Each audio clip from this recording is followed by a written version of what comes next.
ফজরের সময় মসজিদে গিয়ে আর আজান দেয়া হলো না নববিবাহিত মুয়াজ্জিনের। পাহাড় ধসে মাটি চাপায় ঘুমন্ত অবস্থায় প্রাণ গেল মুয়াজ্জিন ও তার ৫ মাসের অন্তঃসত্ত্বা স্ত্রীর। মুয়াজ্জিনের এমন আকস্মিক মৃত্যুতে সেদিন আর আজানের সুমধুর ধ্বনি বাজেনি এলাকার মসজিদটিতে। যার আজানে মানুষ ঘুম ভাঙে এবং নামাজ পড়তে যায়, সেই মুয়াজ্জিন তিনি তার সহধর্মিণী সহ ভোর রাতেই মাটি চাপা পড়ে মৃত্যু হয়েছে।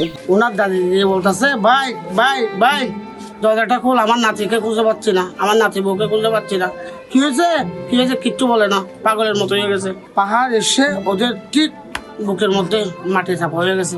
শুক্রবার ভোর রাতে একই দিনে একই সময়ে স্বামী স্ত্রীর মর্মান্তিক এ মৃত্যুর ঘটনা ঘটে কক্সবাজারের বাদশাঘোনা এলাকায়।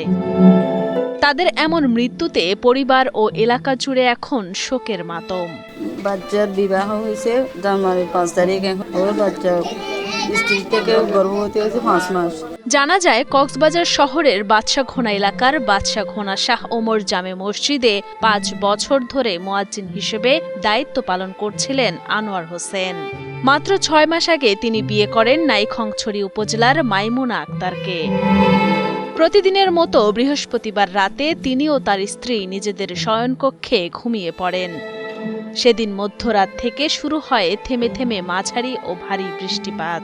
ভোররাত ৩টার দিকে মা মমতাজ বেগম ঘুম থেকে ছেলে আনোয়ারকে ডাকলে তখন আনোয়ার তার মাকে জানায় ঘণ্টাখানেক ঘুমিয়ে মসজিদের আজান দিতে যাবেন তিনি। কিন্তু ঘুম থেকে আর ওঠা হলো না তার। ভারী বৃষ্টিপাতে বড় এক খণ্ড মাটি পড়ে পাহাড়ের খাদের নিচে ঘরটির উপর।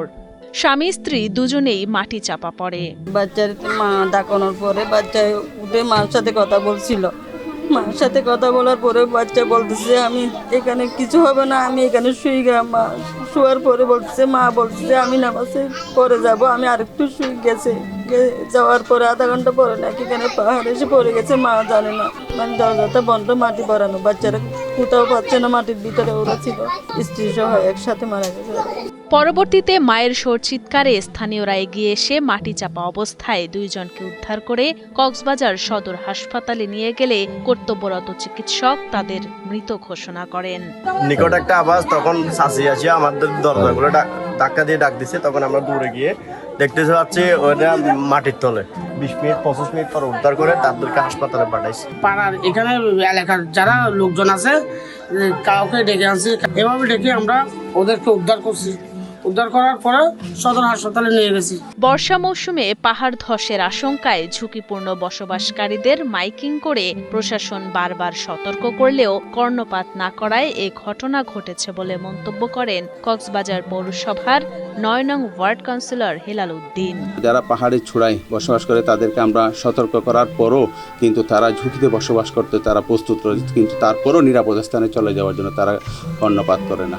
পাহাড় ধসের ঘটনাস্থলের আশপাশে ঝুঁকিতে বসবাস করছেন অসংখ্য বসতি। তাদের নিরাপদ আশ্রয় নিলেও আবারও পরিবেশ অনুকূলে গেলে তারা সেখানে গিয়ে বসবাস করে বলে জানান কক্সবাজারের অতিরিক্ত জেলা প্রশাসক বিভীষণ কান্তি দাস।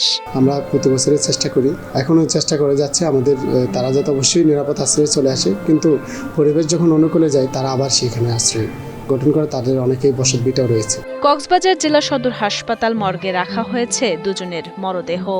এর আগে গত ১৯ জুন ভারী বৃষ্টিপাতের সময় উখিয়ার রোহিঙ্গা ক্যাম্পে পৃথক পাহাড় ধসের ঘটনায় ৮ জন রোহিঙ্গা এবং ২ জন বাংলাদেশি স্থানীয় বাসিন্দা মারা যান।